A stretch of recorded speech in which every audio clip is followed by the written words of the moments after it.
ভাঙড় তথা ক্যানিং পূর্বে এমন কি হচ্ছে যে ঈদের মতো খুশি আনন্দ হচ্ছে বলুন তো? দেখুন, মানুষ বিগত 21 সাল থেকে যে নির্যাতনিত হয়েছে, যে স্টিম রোলার চালিয়েছিল, যে শয়তানটা চালিয়েছিল, সে আজকে গ্যারেজ হয়ে গিয়েছে। তার নাম হচ্ছে শওকত মোল্লা। তার সাথে যারা যুক্ত এখনো আছে, শওকত মোল্লার আরো যারা নেতৃত্ব আছে, তারাও এই জালে ফাঁসবে। আজকে দেখুন, বিগত 21 সাল থেকে শওকত মোল্লা কি স্টিম রোলার না চালিয়েছে। বাড়িতে, প্রত্যেকটা বাড়িতে মানে ভেঙে দিয়েছে। যারা 21-এ আইএসএফটা করেছিল তাদের বাড়ি ঘরদোর ভাঙচুর করেছে। তাদের একটা মানে প্লেট পর্যন্ত রাখিনি, গ্লাস পর্যন্ত রাখিনি জল খাওয়ার।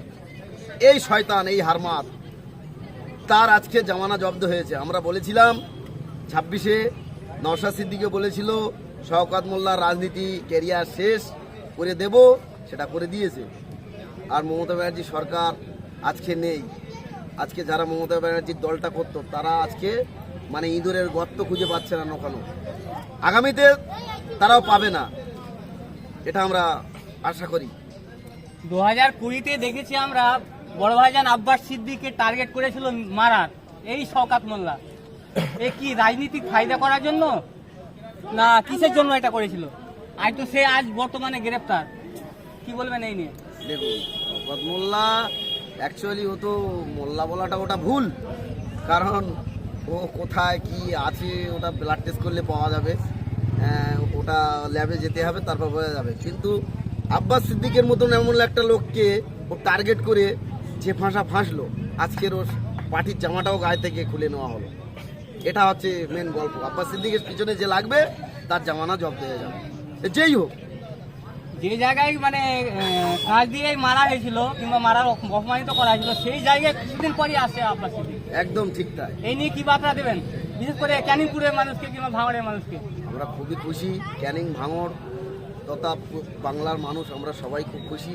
আব্বাস সিদ্দিকী যে জায়গায় মানে আক্রমণ হয়েছিল, যে জায়গায় থেকে অপমানিত হয়েছিল, সেই জায়গায় আব্বাস সিদ্দিকী ভাইজান আসছে, আমরা খুব খুশি। এবং ভাঙড় ক্যানিংয়ে সেই দিনে মানুষের ঢল নামবে। আমরা যে মাঠটায় করছি, আমাদের আশা আছে ওই মাঠটায় আমরা জায়গা দিতে পারবো না, তবুও চেষ্টা করব কিভাবে আমরা করতে পারি। আজকে শওকত মোল্লা তিনি কোথায় আছেন বুঝতে পারছেন। বিগত দিনে তিনি কি জিনিস ছিল সেটাও বুঝতে পেরেছেন। এখন যারা বিজেপির হয়ে করছে, যেটা আমরা পঞ্চায়েতে যাওয়ার সময় বিজেপিরা যেটা করলো, আমরা কি বোম বন্দুক নিয়ে গিয়েছিলাম?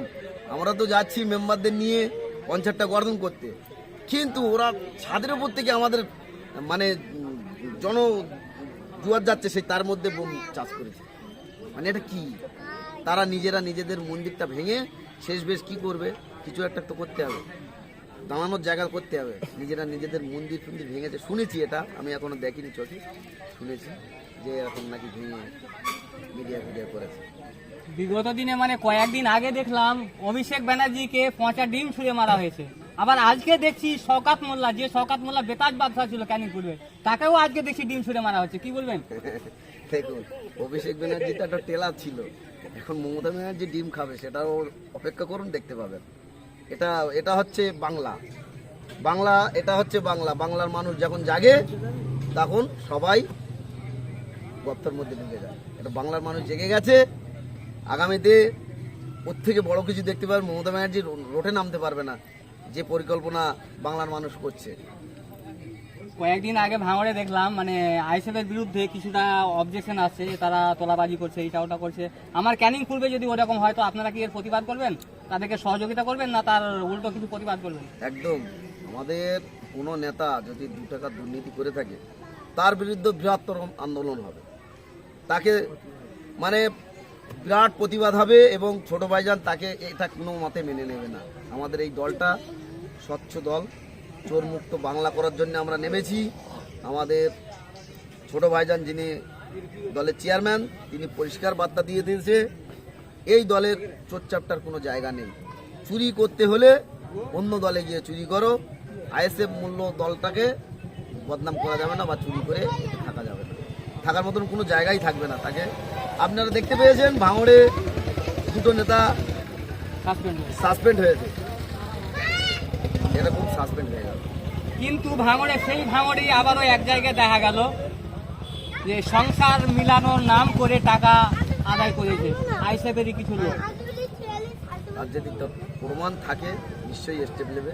ভাঙড়ের বিষয় ছোট ভাইজান দেখবে, যদি কিছু করে থাকে তার যোগ্য প্রমাণ দিলে তার বিরুদ্ধে স্টেপ নেবে। আমরা যতটা পেয়েছি সংবাদ মাধ্যমে যে 90,000 টাকা নিয়েছে, তাতে 30,000 টাকা তিনাকে দিয়েছে, 60,000 টাকা ওনারা রেখে দিয়েছে, এরকম একটা আমরা খবর পেয়েছি।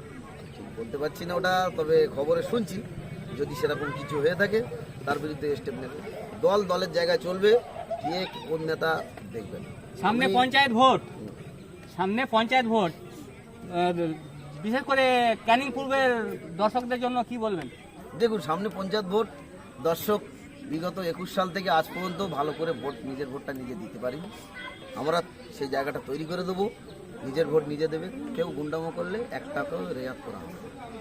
আর যারা আমরা এখন টিএমসি এখন নেই, টিএমসি যদি মনে করে আমরা পঞ্চায়েতে কন্টেস্ট করব, আমরা তাদেরকে বাড়ির থেকে নিরাপত্তা দিয়ে নিয়ে যাব, তার নিজস্ব নিরাপত্তা দিয়ে নিয়ে যাব, সে যেন সেখানে গিয়ে পঞ্চায়েতে গিয়ে নমিনেশনটা করতে পারে। বোদরা অঞ্চলে তথা ক্যানিং পূর্বে পুরোটাই বলি আমি, ক্যানিং পূর্ব কিংবা বোদরা, আমাদের বোদরা অঞ্চলে যে অঞ্চলে আমরা বাস করি, সেই অঞ্চলে এমন আছে মানে টিএমসি নেতারা সব বাড়ি ঘরের নাম করে যে টাকাগুলো তুলে খেয়ে নিয়েছে, সেই টাকাগুলো কি ওরা ফিরিয়ে দেবে, এরকম কিছু বলতে পারবেন কি হবে এই নিয়ে? একদম একটাকে রেওয়াত করা হবে না। যে পঞ্চায়েত মেম্বার বা পঞ্চায়েত প্রধান বা সুপারভাইজার যারা জব কার্ডের টাকা দুর্নীতি করেছে, তসরুপ করেছে, মনে করুন 400-500 ঘর ঢুকেছে, 400 ঘরের টোটাল জব কার্ডের টাকা আউট। তারা যে জব কার্ডের টাকা পাবে 20,000 টাকা করে, সেটা নেই। যারা দুর্নীতি করে টাকা নিয়েছে ঘর থেকে, ঘর ঢুকেছে, বেনিফিশিয়ারির কাছ থেকে 20,000 করে টাকা নিয়েছে, প্রত্যেকেই আমরা বলবো তারা আমাদের কাছে এসে লিখিত কমপ্লেন দেখ, কীভাবে টাকা কোন জায়গা থেকে আদায় করতে হয়, আমরা আইনের মাধ্যম দিয়ে তাদেরকে আদায় করে দেব। আপনার নাম? আমার নাম হাবিবুল। আপনার পরিচয়? আমার পরিচয় বদ্র অঞ্চলের আমি একটা সৈনিক এবং আমার 63 বুথের আমি। Thank you.